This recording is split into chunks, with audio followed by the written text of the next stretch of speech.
In this video, I'm going to show you how to replace the front brake hose on this Toyota 4Runner. Let's get started. Use a 21mm socket, remove all 6 of your lug nuts, and then take the wheel off.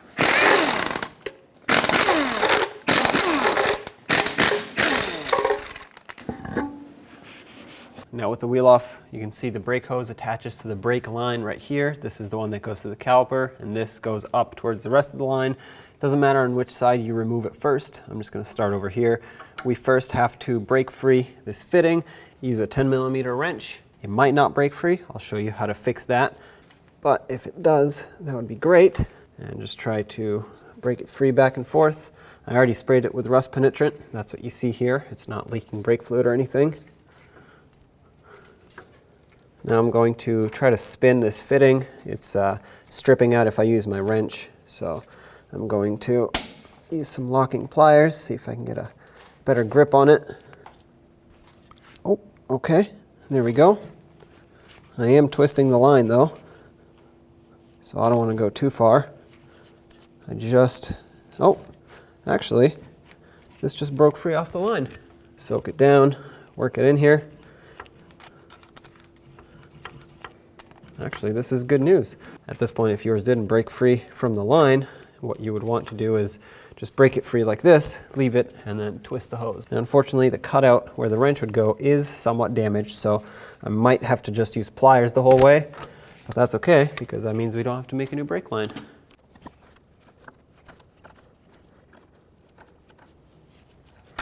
Okay, before fluid starts coming out, I'm going to pinch off the brake hose over here so I can disconnect this lower end easily and without having to rush. And when it comes time to do the top, we'll have to quickly swap over the hose. That's pinched off. Some fluid will still come out, so keep that in mind. Make sure you have a collection bucket to catch it. Here's the line. Try not to bend it too much. Yep, fitting spins freely, that's great. Now we have to get this clip off of here so we can unlock the hose. Pliers don't work, just use a little pry bar. Give it a couple taps. Make sure you're wearing safety glasses because brake fluid can spray. There we go, that's broken free. Pull this out of here. You'll notice that it has flat cutouts, so we'll make sure that we line it up when the new hose gets installed.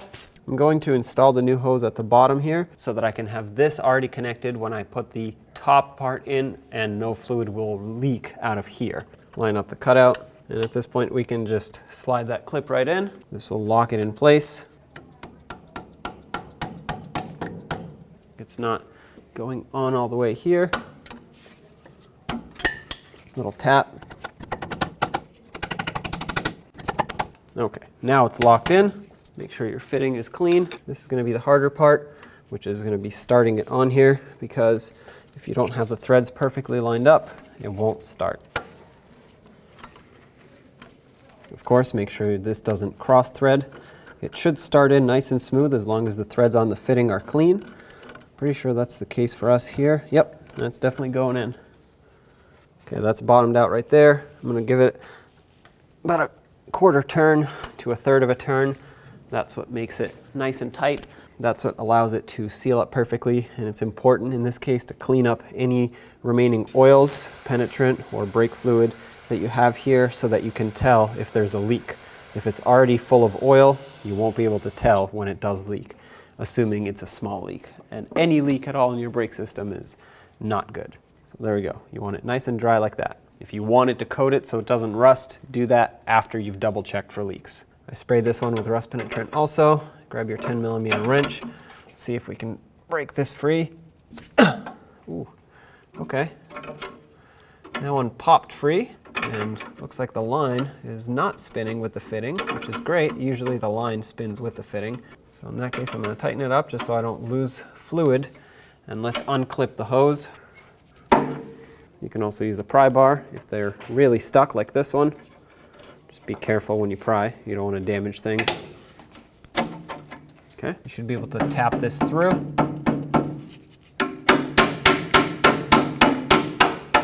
There we go. That broke free from here.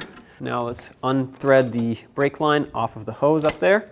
Since there's no more clip here and I did snug it, I have to hold the hose, there we go, just so I can break it free.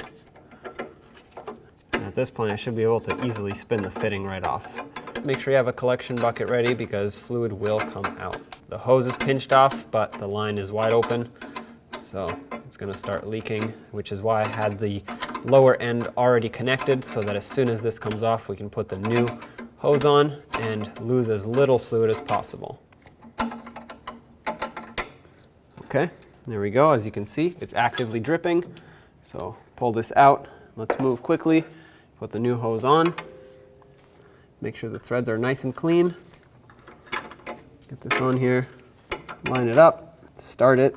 There we go. It started smoothly. And start tightening it up.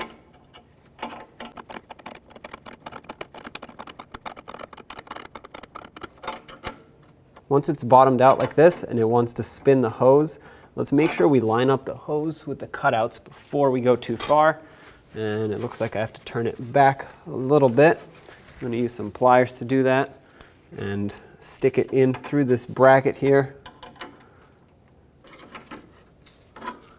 Looks like right about there. It wants to sit in here. Once it's lined up, grab the clip, the locking clip. We'll slide it through at the base here. Make sure it's fully seated. The hose is locked in, and now we just have to tighten up the fitting. That's snug right there. I'm going to give it another quarter turn to make sure that it's very well seated and sealed up. You want that flare to squish down a little bit, and just like we did on the other side, clean up the oils here so that you can tell if there is a leak after you've bled your brakes. And speaking of bleeding your brakes, let's do that. We want to do a gravity bleed first. So open up the bleeder screw, use your 10mm wrench, and we'll just let gravity push the fluid down. As you can see, some is already coming out, but there will be quite a bit of air stuck there because the line is further up. There's already fluid in the caliper, so naturally fluid will come out first and then some air. But after the gravity bleed is done and you have a steady trickle of fluid, we'll perform a full manual brake bleed. To begin your manual brake bleed, make sure that your brake master cylinder is topped off with clean fluid. Then you're going to want to have a second person in the car pumping up the brake pedal as you open and close the bleeder screw. So after a few pumps, have them hold pressure on the brake pedal and open up the bleeder screw. At this point, air and fluid will come out. Once the pedal has reached the floor, close off the bleeder screw and have them pump up the brakes again. After 2 to 3 pumps, have them hold pressure on the brake pedal once again and open up the bleeder screw. Repeat this procedure until no more air comes out of the caliper and you have only clean fluid. Once you get to that point, close off the bleeder screw and top off the master cylinder with clean fluid to make sure it's full. Clean off any leakage and fluid that made its way onto everything here. Degrease it so you can tell if there's a potential leak. Also, you don't want it staying on here. Brake fluid does damage paint. Don't forget to put the boot back. Let's put the wheel on, put on all 6 of your lug nuts, bottom them out, and torque them to 76 foot-pounds.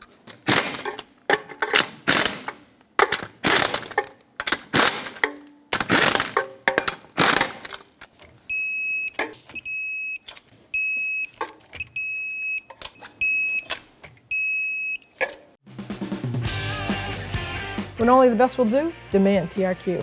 The only company that lets you view before you do. TRQ is committed to offering the highest quality aftermarket auto parts that are engineered for peace of mind. Thanks for using and viewing with TRQ.